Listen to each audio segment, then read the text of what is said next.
Biggest thing with these, make sure you get oil flow over here. The oil starts coming up, then you're good. But it's just a manual machine, not much to it.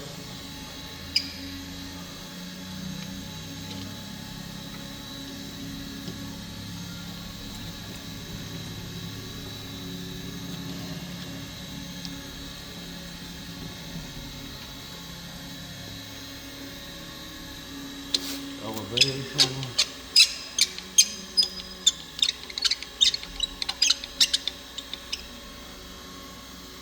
Like I said, not much to that.